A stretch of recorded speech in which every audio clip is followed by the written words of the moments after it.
But the design elements were pretty interesting in that Drummond Park is pretty unique. To have a piece of land like this is unique for any community association. Basically, what came out of that meeting was the overall organization pretty much passed the test. That parking was going in an area that was already disturbed, easily accessible. It's a good way to get utilities in and out to bath facilities and that sort of thing. So we aren't disrupting the natural perimeter by coming in here. The multi-purpose, after discussion was concluded, it's probably good to stay where it is with improvements. As you go through here, here's the playground, pretty much in the same place it is again, so it doesn't disrupt much. The green area stays. So at the end of the day, these improvements are not really obtrusive. They're going to blend in with what's already there, the footprint that's already been established, so to speak. And then up at the point of the visual point or focal point of the green area was the pavilion with bathrooms and so forth. And let me explain what the rationale of putting the bathrooms there is that the theory is that we want to have bath facilities in close proximity to the users. The users here are in the park. They're not down here on Sea Marsh Road. They're up here, playground, picnic, gaming, and that sort of thing. So the theory is if you're going to have functional bathroom facilities, they ought to be in fairly close proximity to the users. That's the theory of that. It is a little further to get there, but there is a cleared route existing to get there with relatively small disruption. This plan, by the way, disrupts very few trees. We got a few down here in the parking area, but most of this is already cleared. As you know, the playground area is already there. That's under a tree canopy, so this plan will respect that. And this area, there's a couple small scrub oaks and so forth in the area where now there's the mosquito control enclosure, roughly in that area. So that gives you a little bit of feel where it is. So at this point, this is a design development stage that we're in right now. At this point, this goes from a conceptual site plan to a key plan. So now we say, okay, we've identified where things go. Now we need to get into the nitty-gritty of what more specifically is that, is that, is that, is that, is that. So that's where we're going to go now. First one, logically, would be an entry gazebo. And you saw images of sundry different gazebos that we produced at the town hall meeting and workshop. The one we had then, in very, very rough conceptual form, was a little heavy, we felt. And we're not trying to make the architecture speak, but we're trying to fit it in there and again, be as unobtrusive as possible. So this is the entry to the park. So when you pull in, come around the loop, this is what you enter through to go on into the green area of the park. So it's a stick style, fairly contemporary, modernistic, kind of clean line. We got some cables in there supporting very light benches. The benches do have backs. That's one of the feedback items we got at our town hall meeting. We do have some cover in case it rains. I mean, this is really a place for people to just relax or wait to pick up a ride, call the tram, that kind of thing. But it's wood with metal roof. Very simple, clean line, and durable. What we did, a lot of people were saying, well, where does it go? What does it look like in place? So we snapped some photos of that general vicinity and placed that image on here so you can see more clearly what kind of setting it's sitting in. So that's a Photoshop image of taking the photo and you overlay the SketchUp, this is the SketchUp, that's the photo, obviously. And that's what it looks like. So it's there, it blends in pretty good. I mean, it's not a temple or anything like that, but hopefully it's a low-key, classy entrance into the park. The youth playground. This is one of the more interesting parts of the puzzle because we spent a lot of time collecting data on what this needs to be. This particular area we talked about doing predominantly for the 2 to 12 year age group. And that's a pretty wide range. So how do you get enough diversity and interest there to keep somebody occupied for a while? When you start looking at the prefab products out there, so to speak, we looked at imported stuff from London, or from England, excuse me, United Kingdom, which was great looking stuff, but sort of off the chart. And then we looked at more typical plastics, which really don't fit the character of Drummond Park. And so there's a lot of stuff out there, but it seems to go either way far to the right or way far to the left, and there's not a whole lot in between. So after a lot of discussion, a couple different meetings with the committee, they said, well, maybe it looks like maybe we ought to just design the playground.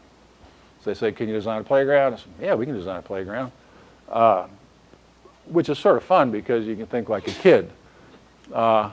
So with that being said, we set out to design a playground. And then part of the balancing act here is try to create enough activity and interest, both visually and activity-wise, but also try to make it a safe place where you don't have to worry about broken heads or arms. So this is a structure, a series of components that is built predominantly of wood products. And we have talked about treated wood. We've heard some other comments about redwood and cypress and so forth. Treated wood is the most durable. Redwood, you might as well build out of walnut because redwood is very expensive and environmentally probably not the best product to use these days. Cypress would be a second choice. But the wood would all be eased edge, so it's all routed. You don't have hard, sharp edges.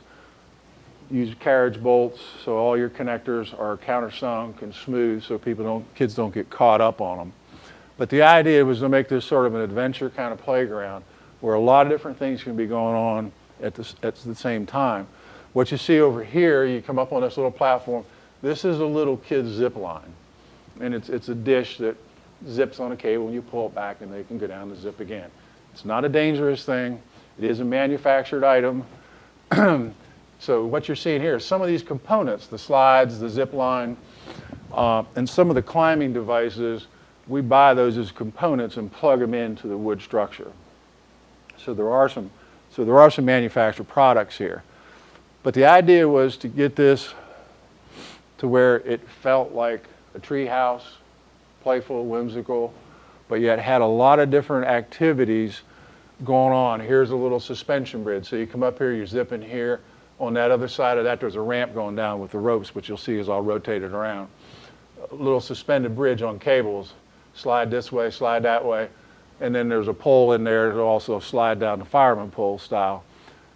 Below here, in these little cavities below, we tried to utilize these spaces down in here so that for kids who can't deal with the physical aspects of climbing, they still got activities to do. There are little playhouses and that sort of thing that are in that first layer below the platforms. You can see over here balancing, a low balancing. This is 2 feet off the ground now. So you have a rope and kids can walk out. We're probably going to add a platform on in so they can come back, loop around. Over here, rings and climbing bars. And then just some fun stuff, accessories. You can see the climbing over here, again, the balance. The ramps, we try to use a fair amount of rope where we can to keep kids as you go up that ramp.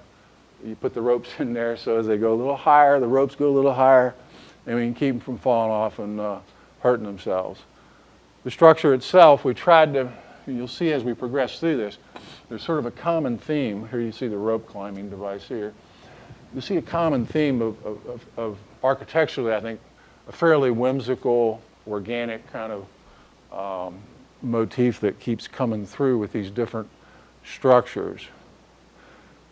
And there again, you can see the lower platform, upper platform, steps, ramps, slides, zip line again. We will add accessories in here. You know, the kind of things kids can get occupied with. Captain's wheel, a bell, different play devices like that, which again would be purchase items that we plug in to this overall scheme of things. This is another sort of overall from the other side. So they can literally run up this end, go through the experience, come down the slides, come down the pole, come back, come down the other ramp. We think there's a fair amount of potential for activity there. And I think as relatively safe as you can be on a playground. Second or the third item were the shelters, gazebos or shelters. On this one of the things that came out through discussion both at the town hall meeting and subsequently with the committee was we'd originally planned on 3. We planned on one here, and one up here on the northern viewing platform. It was deemed that these were good because they're on the upland areas. This one out here was clearly in the wetlands, and the plantation historically has not allowed roof structures in the wetlands. So rather than set a precedent, we've nixed that covered area and just gone with a deck with benches, but no roof. That helps us in some ways when we get down to the bottom line on the budget, because we cut out a gazebo, that means we can spend it someplace else.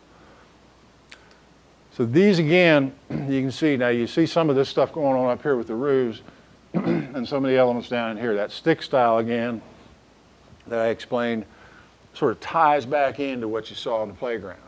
So there are similar elements that are floating from one object to another. We did put the benches on the backs on the benches.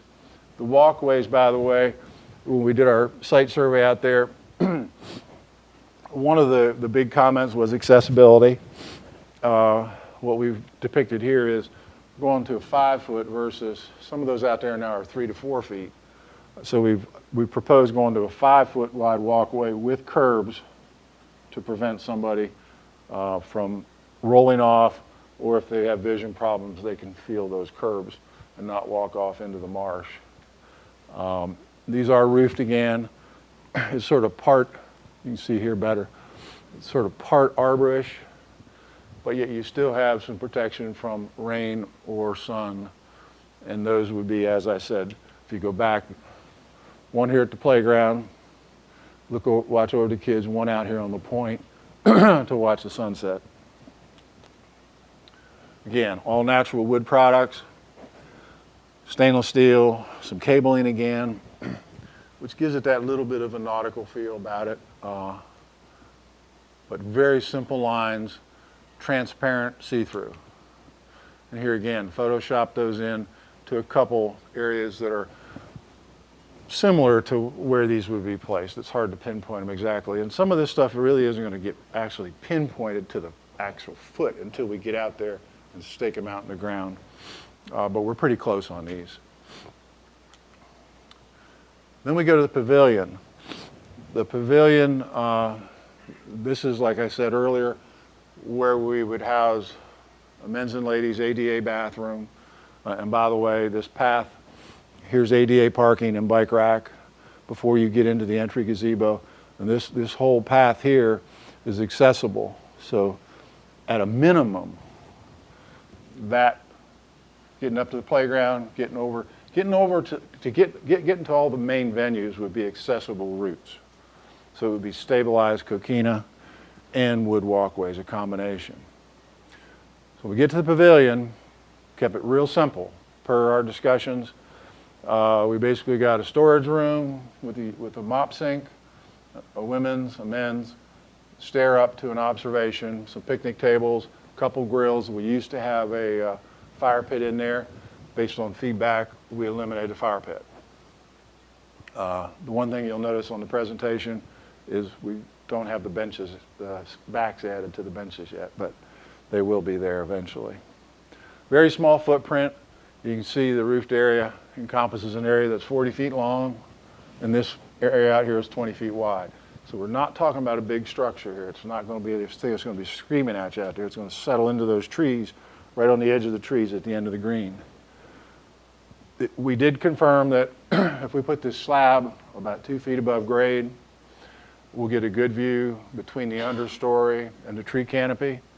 And by only going 2 feet, we can bring in a little fill, mound it up, and then we can get a 1 in 20 slope, accessible slope, without rails and so forth, to get from the green up to the pavilion. So you won't have a bunch of handrails, and it won't look accessible, which is the goal, is make it look like it was just a good design, but we haven't had to do a switchback ramp and everything with handrails to get there. So we've tried to make it pretty easy there,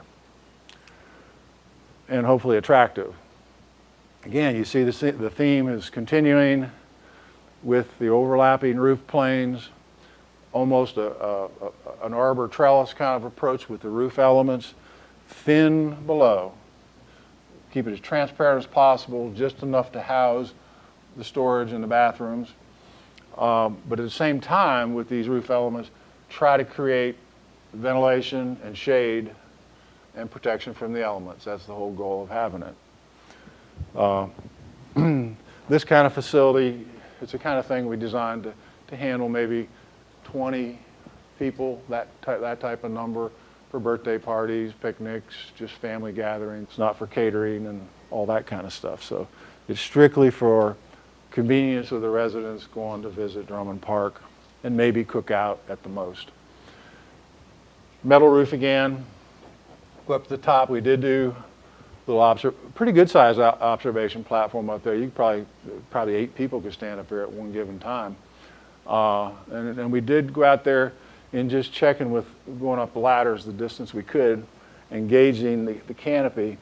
There's some very good, let me back up a second.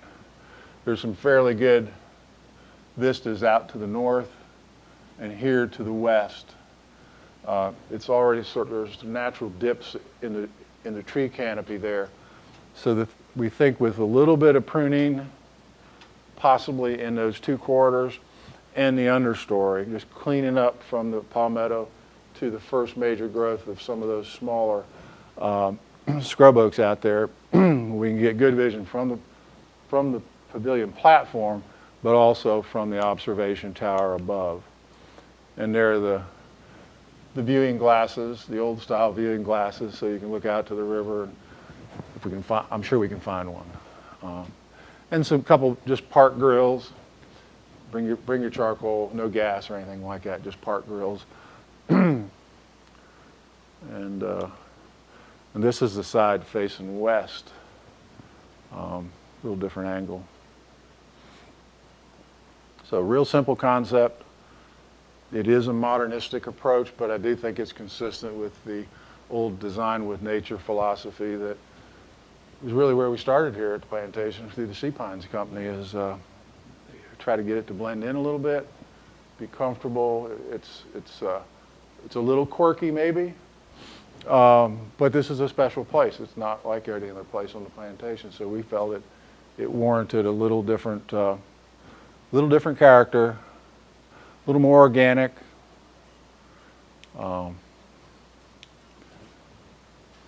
Budget. This shakes out to be about $600,000. As Joe already said, it is a budgeted line item. So at this point, the board has basically 3 directions to give us. One is proceed and get this ready to bid. Looks good to us. We think we're heading down the right trail. 2, we think there's some areas that need to change, but generally we're heading in the right direction. Let's make those changes and get it out to bid. Or the 3rd option, which I certainly hope doesn't happen, is everybody pulls the plug and says abort mission. But I don't suspect, I would be very disappointed if that happened.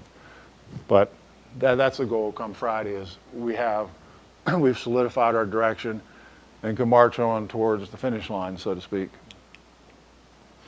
We've gone back. We ran a budget back. It was actually July of last year when we started this process. Some stuff has shifted a little bit back and forth like any budget. So I suspect that this budget will shift yet again, or again, or again. As the numbers, as we get this thing priced, some of these things are going to move around a little bit. What we will do when we bid this project is we'll ask for a menu basically from our bidders that's going to say, okay, rather than say,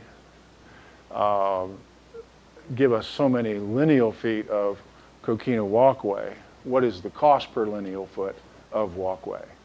So then we can say, okay, here's some things that we must do, and if we have to pull back, we'll know in case of the wood walkways, the coquina walkways, or we say, okay, well, we'd like to do 2 gazebos right now, but we can only, I mean, we'd like to do 3, but we can only do 2. We'll have those items line item, so we can cherry pick, if we will, the items that's going to ultimately fit the bottom line. You can see most of this stuff is pretty self-explanatory. We have footage of fences, pavilions, and a lot of your cost per units here aren't that low because durability is an issue. So, you know, if we're going to use aluminum, stainless steel, high grade, like we won't use number 2 pine, for instance. We'll use number 1 pine because it just is much better. It'll last longer, and you don't get the splinters. So we're inherently using products that are going to be slightly higher than what one would consider average. Most of this stuff down through here, clearing, parking. We do have pavement at the ADA parking space. We do have 2 in there currently. I think we had about 24 spaces, if my recollection serves me right. Millings is one that you may not know what it is. That's it's granite spoils, and they grind them up, and you put them over lime rock, so it gives you a fairly stable, accessible surface. It's very good for driving. It compacts well because it's angular. It's not a round gravel. It's an angular type of crushed granite, so it bonds real good. And it keeps a nice level surface over time. I actually have that on my parking lot at my office, and it's been there for, I guess, close to 10 years now, and it's still solid, and it doesn't move around. So that's what millings are. We got a lot of coquina here, a bunch of coquina. When we started doing the takeoffs, I mean, it's 700 cubic yards of coquina on the property. That's a lot of coquina. But by the time you spread 2 inches of coquina over stabilized lime rock, it adds up real quick. Some basic things, some signage, erosion control, what you got to do. Wood walks, again, we noted to be 5 feet, so we bumped from our old budget to this budget, that number went up. Repair the wood walkways, we bumped that up a little bit. The rest of the utilities, water, sewer, you will notice that the sewer is a fairly high number on the overall scope of things. And I explained yesterday that we did explore very early on the possibility, do we tie in to the domestic sanitary, or do we do a septic system? And it was determined that it probably wasn't the right thing to do to put a septic system out there. So you bite the bullet, you tie in, and you pay the tap fees one time, and you'll have less maintenance problems down the road. In fact, I looked at one this morning where it just doesn't work. All this rain, it has nowhere to go. So I think you made a wise choice there, but it is a line item. So when that went up, those numbers had to be taken from other areas. But when you add all that up, you're just a hair under 600. I rounded it to 600, and that was the budget. We wanted to thank John Cotner for being here today. Thank you, Joe. Thank you very much. Good work. Thank you. And thank you for being here today. We hope that you'll keep us posted.